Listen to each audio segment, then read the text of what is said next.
a sinner, left my lover crying on the dance floor. I'm a sinner, I'm a sinner. By the way, welcome back to the letter.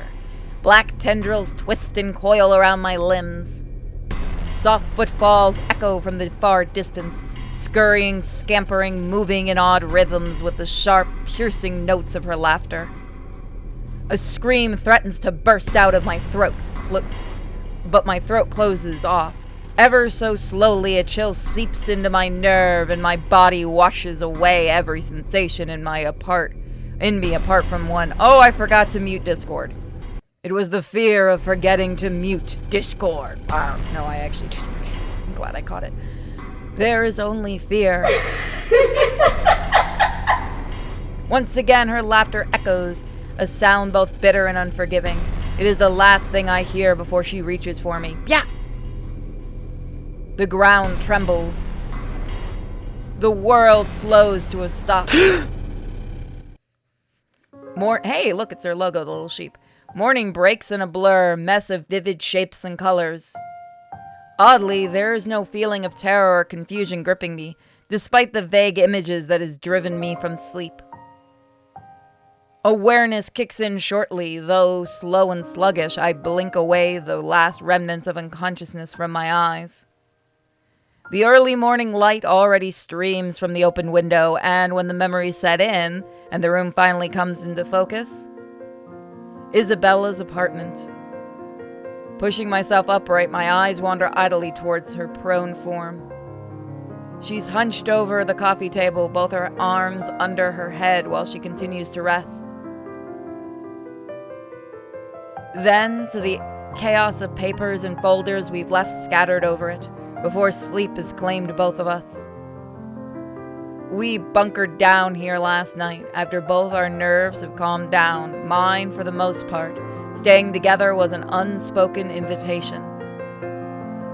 And anyway, I'm pretty sure neither of us want to remain alone. When there's that woman. Is she still one in the first place? One that we'd normally call a human? Can it still feel guilt? Does it understand pain? Fuck. I'd rather get charged for breaking and entering than mess with whatever that thing was any day. Not that thinking about this still matters when all our lives are in her hands. She's dangerous. If we don't do anything about her, and this curse will definitely be pushing daisies soon. I can't let that happen. I've dallied on this long enough. Left all my friends in harm's way after the warning they'd given me. Besides, beneath the terror and the adrenaline that keeps me running, knowing what lies ahead for Isabella makes it hard to not take action. The paper sitting on the edge of the table calls my attention, at this light against my hands when I reach for it. It has caught my eye the night before, but with the lot we still need to go through, I've simply ignored it. The logo emblazoned on the top of the page, however, provides this paper with a whole new meaning. Not for me, but definitely for her. A scholarship grant, huh?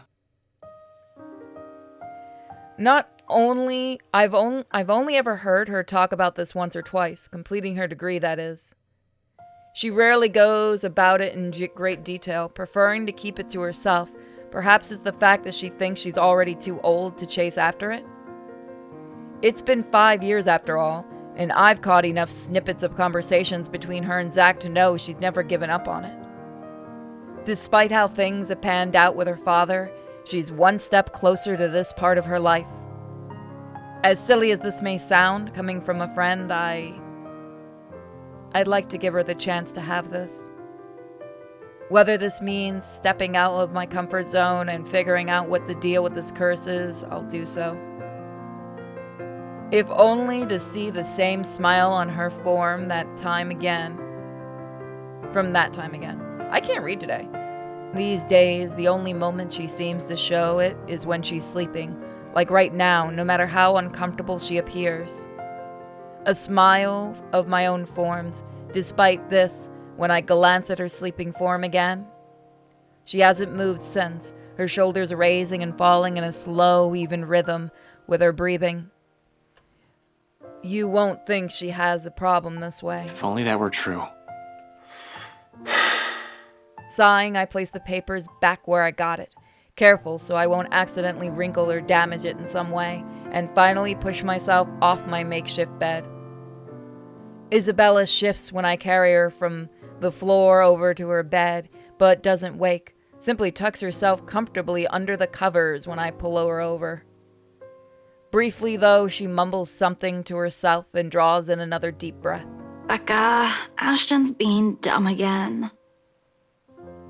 She drifts back to a deeper state of sleep after, like it hasn't been interrupted by the slightest movement earlier, but the small smile on her lips remain.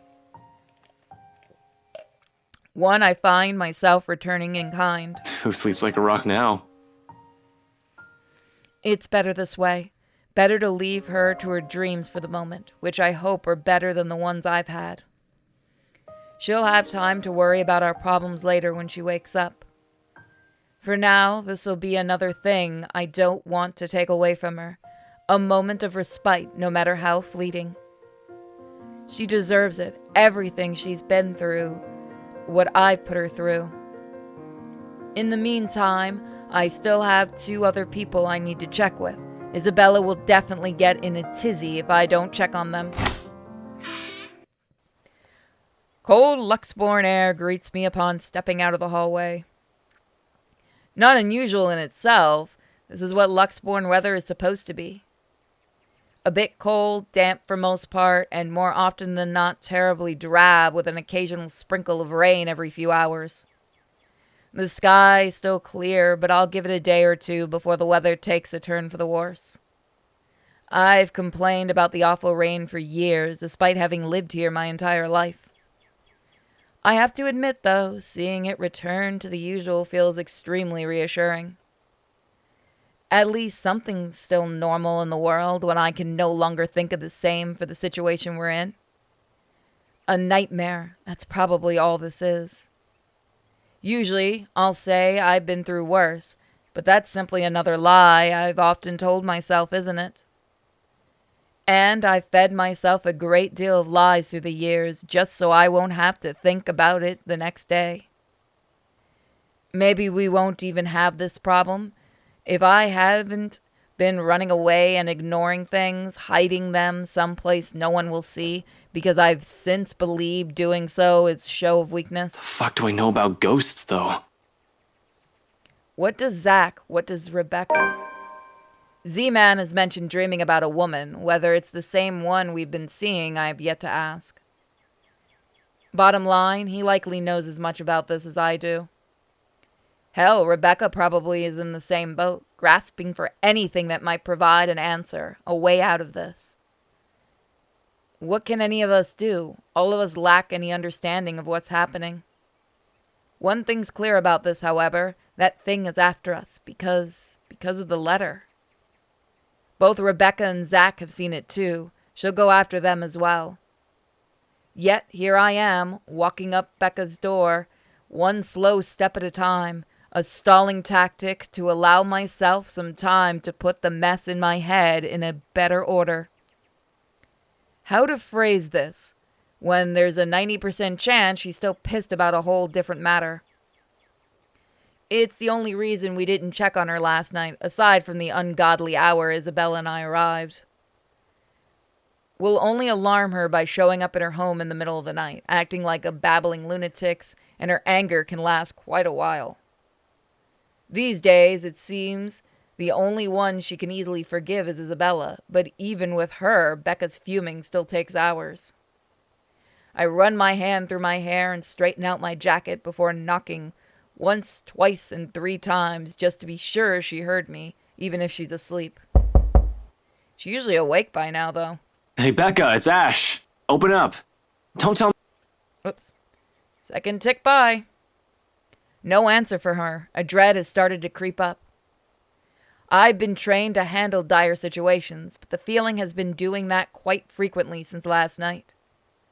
My mind begins to anticipate the worst, And in the next minute, concerns is mixed in with my thoughts, and I bang my fist on the door louder this time. She'll definitely be livid, but I'd rather face her wrath than a dead body. Becca, it's Ash. There's something we need to talk about right away. Open up, I know you're... Your girlfriend left early this morning, pretty boy. So if you could do us a bloody favor and shut up, that'd be real fucking polite. My hand pauses short of landing on another heavy knock. From the other unit, Becca's other neighbor peeks in through his door, though I see nothing but a bundle of blankets. I'll say they need help from being devoured by their sheets, but it sounds like he's just fine. He's a huge asshole, too. Course of action, so people like him won't ruin your day. Act like the nicest person on the planet. Has done me wonders when I was a rookie patrolling the streets. No need to match his temper. Oh, did she say where she was going? I don't know. She said something about meeting someone or something, in case Filipina girl over there asks. Well, what am I, her keeper? You know, some people want to sleep in on a bloody Sunday, so keep it down. Just looking forward to this weekend. Thanks, you damn git. Well, there's no need to be an ass about it. I'll get out of your... He slams the door shut without warning, but not before muttering a string of very colorful words about me. Probably thinks I wouldn't hear him inside the four walls of his apartment. Jerk. And at the end of it, I sigh. So, Rebecca's not here. I must have missed her by an hour or so, but at least she's not alone. She should be safe, in theory. More so if the person she's meeting with is who I'm thinking. Nevertheless, I still can't help but worry. It's an easy thing continuing down increasingly darker lines of thought. To act brashly, to find out where she is and go straight there without deliberating on my actions first. I can speak English, I fucking promise. There's Zach too. There's Zach to boot. Rebecca's not alone, but I can't say the same for the big guy. A simple phone call to the both of them should do the trick. It'll ease my nerves at any rate. It's better than rushing over to Zach's place or assuming Rebecca's whereabouts and finding out they're not where I guess they should be. Assuming the worst will come next, which I'd rather avoid this early. Any other reason I won't bother them, but an emergency begs for urgency. This is one, right? Even if it's not, anxiety from concern dulls judgment. Something I most certainly can't afford to lose at any given moment, especially now. Any means to calm it will do wonders for the muddled mess my mind is already in. Pulling up my phone, I thumb through the screen until it ends in a group with only Zach, Rebecca, and Isabella's number listed. Other people will probably say I keep too few friends when they chance on this. To some extent, it's true.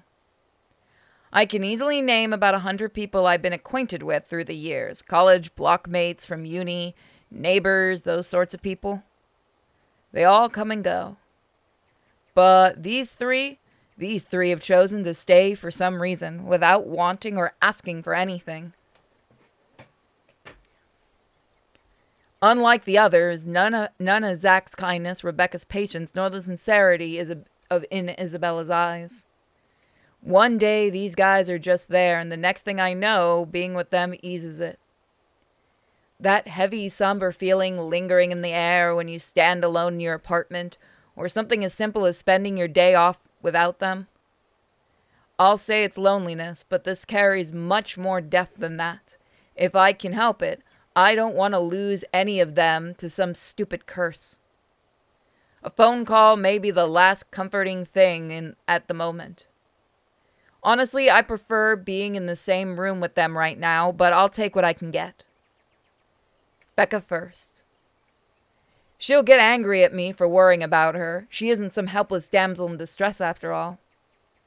She isn't the shy little girl I knew when we were children. We're already far from the people we were back then, but that's more than enough reason to check in on her. I don't have to imagine her taking any head on. She'll do it instead of asking for help when she needs it. I don't care if she gets mad at me. if only to know she's fine. Get a new phone, dang, man. A ring in the silence of the hallway. It sounds alone might as well be sharp enough to pierce through my ears. Another second passes.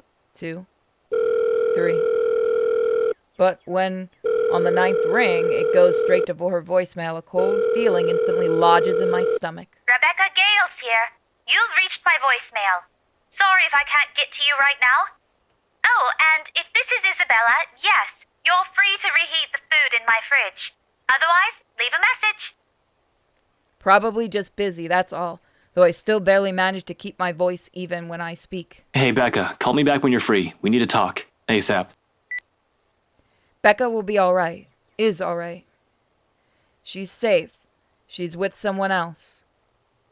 In the event that woman shows up, she'll have someone with her. Someone she'll be able to ask for help. She's safe. She can handle herself.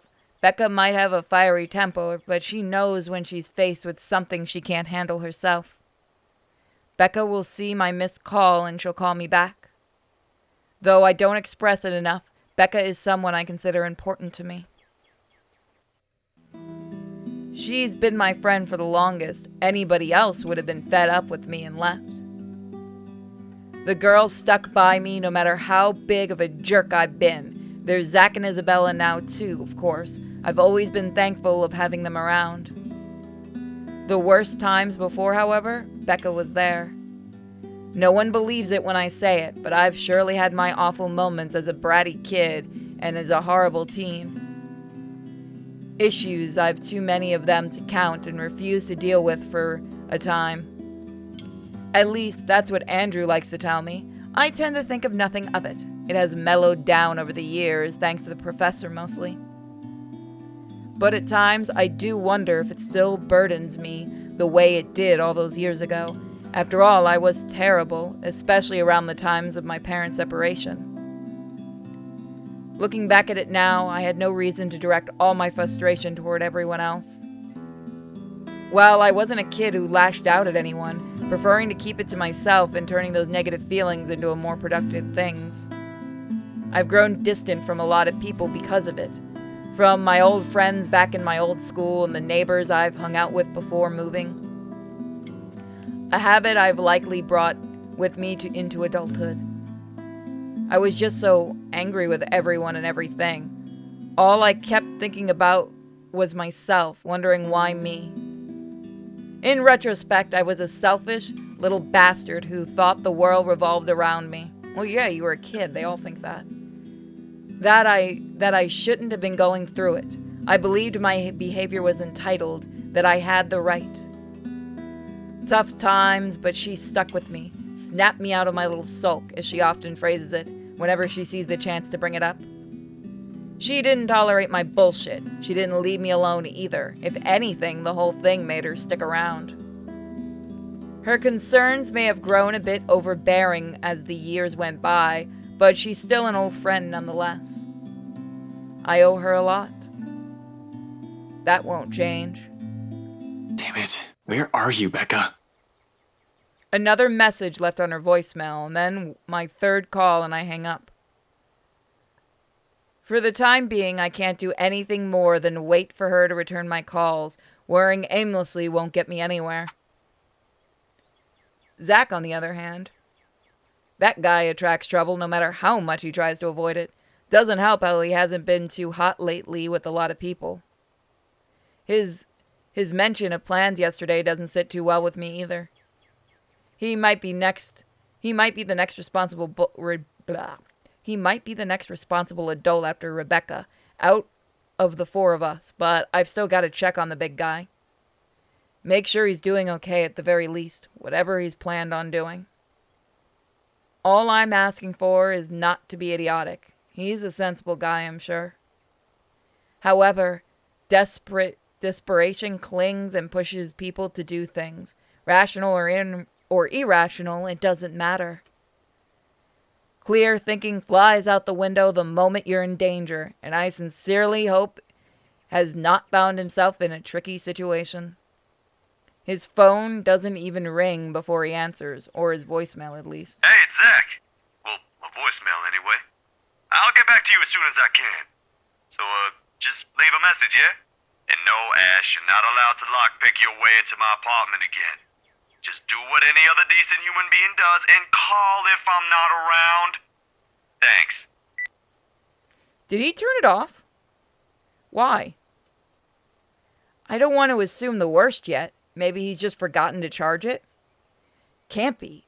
The guy can be a bit of a Boy Scout, even more so than I am as a cop.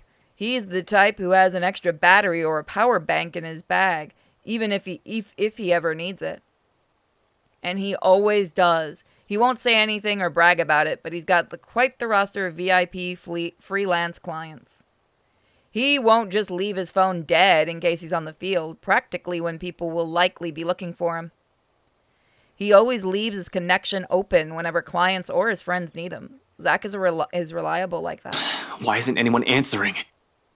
No one likes you. His mobile, in and out of range area sounds more plausible, although the thought of it doesn't completely shake off the unease. Unlike Rebecca and I, he took the time to listen to what Isabella said. And whatever he didn't believe, even if he didn't believe it, he was definitely the first one to offer help or try to do something. If he ends up in trouble doing whatever it is, so help me, I'm going to... Well, I can't be rash. I'm aware of that. Been running the same reminder in my head since last night. But if something happens, I'm certain my reaction won't be pretty. Yo, Zach, call me back, alright? I wanted to check in and, yeah, just please call me back. You can hear he's starting to fall apart. It's usually a joke between us when I say he's the Watson to my Sherlock. I don't see him as some assistant to put aside until he's needed, like some people like to believe, though. He's not some pity friend that I keep around to make myself look good. If anything, he's the one who stayed by me out of pity. Zach's the one who puts up with me the most, even when he doesn't need to. It's not a case of cool cop who helped out a minority. What the fuck? Oh, I remember when this was made. In truth, I was a hard-headed, hot-tempered, and reckless rookie until I met him. It wasn't anything sudden, or some part of me is still that rookie, but I've grown thanks to him.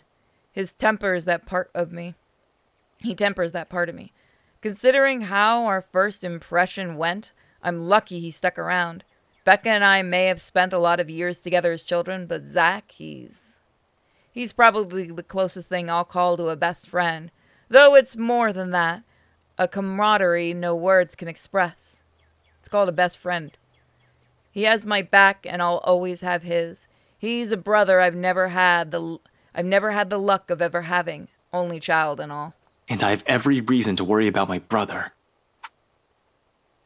Becca's neighbor did say she went out to meet someone, no specific names. If I'm wrong and she's not with Professor Clark, then maybe it's with Zach. They've never been close, but it's not the kind of awkward friendship where meeting together remains out of the question. Regardless, I continue dialing for his phone another 3 times like I've done with Becca's. In the end, after the 3rd attempt and no one answering, I stop and move to cut the call with a ragged exhale. Waiting game it is, then.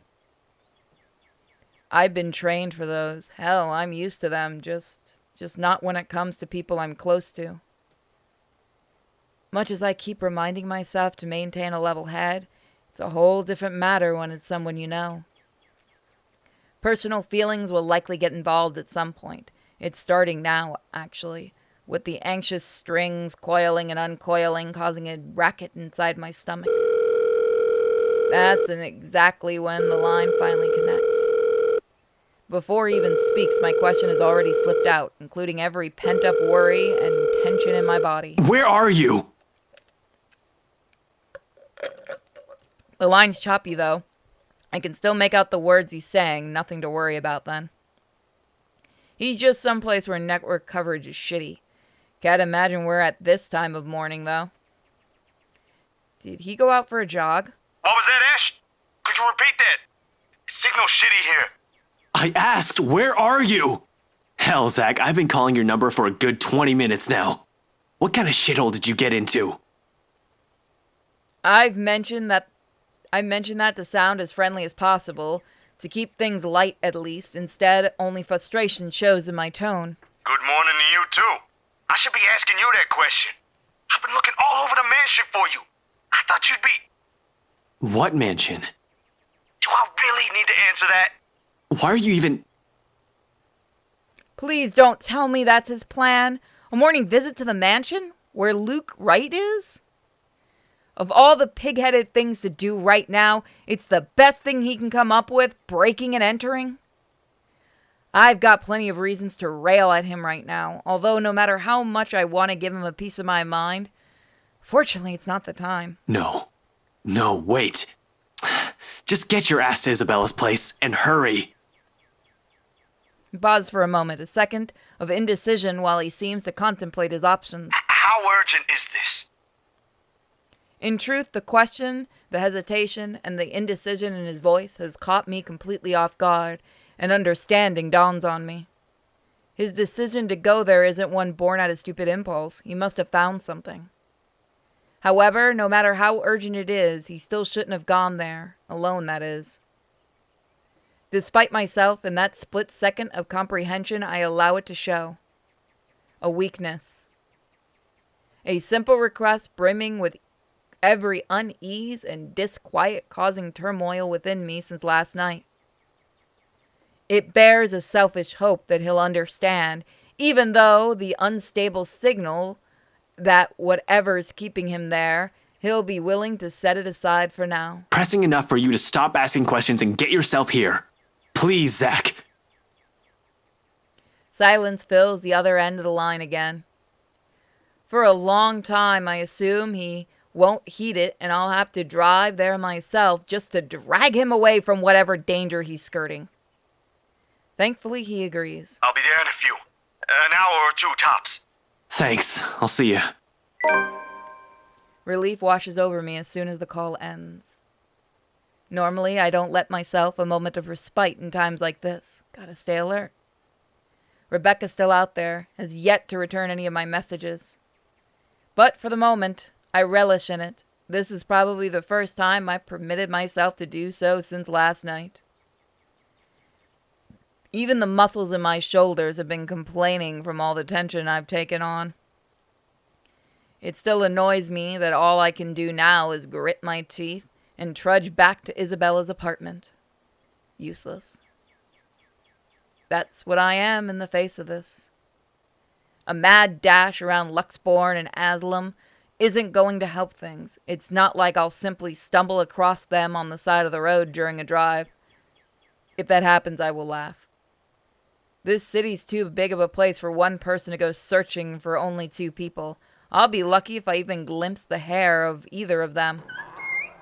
With one last hope glanced towards an open sky, I slipped back into Isabella's apartment and closed the door behind me. I might have already grown used to this, but the waiting will always be the hardest part, more so when it's the people you care about. You're up early. So I that's thought where we're you going to leave left. it. So, thank you for joining me, guys.